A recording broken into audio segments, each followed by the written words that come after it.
right, so today's video is about Abel Mendoza's Worship Essentials, and you come to thatworshipsound.com. This is where his products are available. All of these are worth checking out, but of course we'll focus on Worship Essentials today. So there's 3 products. There's Worship Essentials Lite, Worship Essentials Plus, and the regular Worship Essentials template. The regular Worship Essentials template is the one I'm going to demo in the video today. It uses only Mainstage sounds, so that's all you need. You just need Mainstage, and then you're ready to go. Take note that you will need 3.2.3 or higher. Also, if you happen to have this Nano Control 2, it's really nice because you can just plug it in and play. You don't have to do any mapping. It's all pre-mapped. If you don't happen to have that, it's a pretty simple task to go through and map those knobs and faders yourself. So you'll notice it says Worship Essentials 1.2. This is a newer version. So if you're watching this and you happen to have the old version, this is a free update. Just contact Abel if you've not gotten that email, but check your email for that. And so real quick, the things that have changed is the layout is just a little different. It's cleaner, it's labeled a little bit better. So I just like it. It's a lot nicer. The routing has been set up a little different so that pianos and then the synths are separated, and so you'll see a piano tone knob and a synth tone knob. So you have separate control over the filter cutoff for those channels. Also, there's the compressor knob that's up here, and I'll show you what that does in a little bit. You'll also get a folder that has all the patch settings as well as the bus settings, so that if you want to import those into your own template, then you can do that. And then the last thing, which actually was a frequently requested item, was the Polytrance lead patch. Used to be a shorter sample. It was meant to be more used as a lead, but some people wanted to use it more as a pad, and so you actually can do that now. It sustains as long as you hold the keys down. All right, and so quickly, Worship Essentials Lite is similar to Worship Essentials in that it only needs Mainstage. That's all you need. It's maybe really good for less tech-savvy users, so that could be yourself, or maybe you run a setup at a church with a variety of users and you have some who just aren't ready for a more complex setup. This is a great template to have on hand. It has 3 patches, a piano and a pad, piano, pad, and strings, and then the electric piano and pad. They're really nice, and you'll see those same settings here in the main Worship Essentials template when we get to it. Worship Essentials Plus is very similar to the layout of Worship Essentials, but you're using different plugins. So here you need the Giant from Native Instruments, Omnisphere 2, and Valhalla Shimmer. Again, it's napped to the Nano Control 2, so it's plug and play if you happen to have that. And just as a note, since this is a review, this is actually the template that I use as my starter point. And of course, since you're using these plugins, it's a little bit heavier on the CPU. But if you have those plugins, then you know that already. But I just wanted to bring that up. I happen to run on a late 2012 Mac Mini, and works just fine for me. He's done a good job at trying to make things as simple as possible. Worship Essentials is $27. Worship Essentials Plus is $30, and Worship Essentials Lite is $15. My personal opinion, I think those prices are well worth what you get. The Worship Essentials Plus actually happens to be Abel's own template. This is the one he actually uses. So a lot of work has gone into these, a lot of tweaking, a lot of design. So what you pay is really worth it. All right, so let's dive into the Worship Essentials template. You'll see here I've renamed it. I always make a copy of anything that I buy. Keep a backup just in case, so I can always revert to the original. This allows me the freedom to delete things if I want to, or add my own stuff in. So a brief tour. Here at the top, you have controls for reverbs. This is a piano reverb and a pad reverb. So those will be separated as the 2 different buses that I talked about. And then you have a shimmer control, which will cover the pads and some of the synths. The delays and the compressor over here are for the pianos.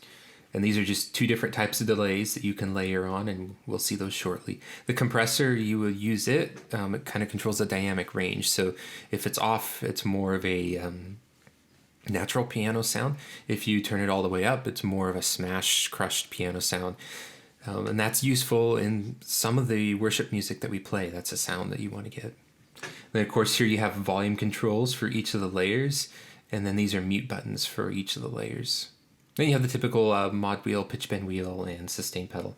Tap tempo down here if you want to use that. You can tap in your own tempo.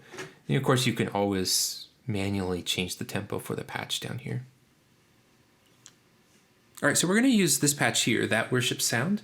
This is my favorite patch of the ones. Actually, I like all of them, but this one has a lot of layers. There's a piano and 2 pads, a synth and 2 arps, and they are all impacted by the effects. So you can create some really nice layers using this patch. So let's start with the piano.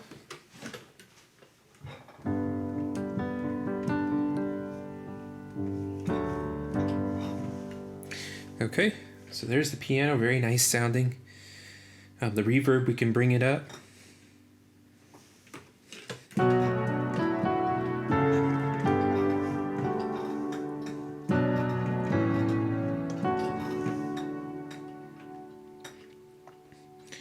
The 2 different delays, if we layer them like this.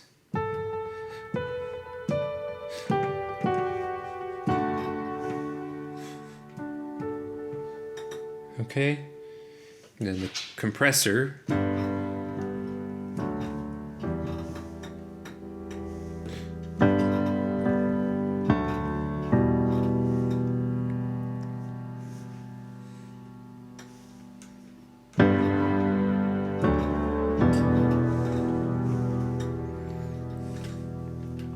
So you can see just changing those parameters around, I'm getting a lot of variety just in this one patch. It's really cool too because the changes that I make, they all sound pretty good for the and so you really don't have to put a lot of work into this. As long as you have a general idea of what the different controls do, you have a lot of flexibility when you're playing live. So the pads, let's take a look at those next. Here they are. Here's one.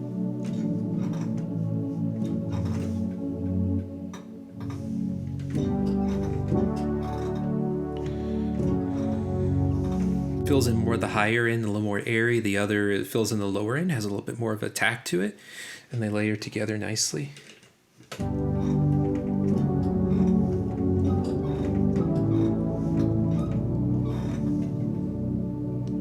The shimmer.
And so then the patches also transition nicely, so I can move on to the altar call pad.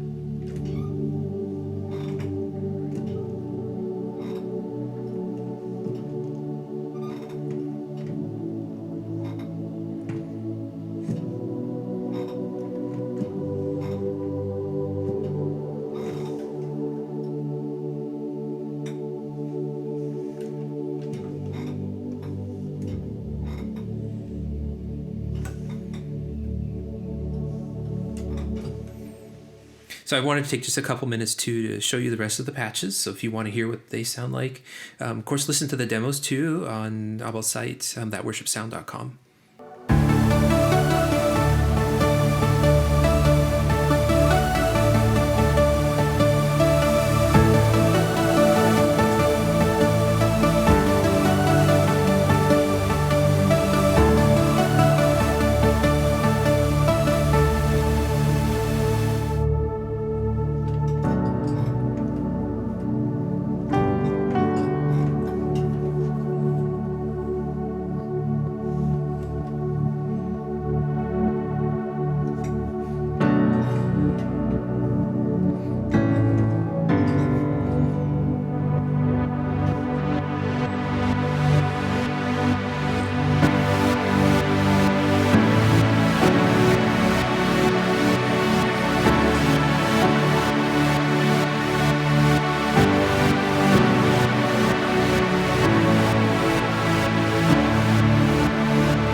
right, so that's Worship Essentials. I really can't say enough good things about it.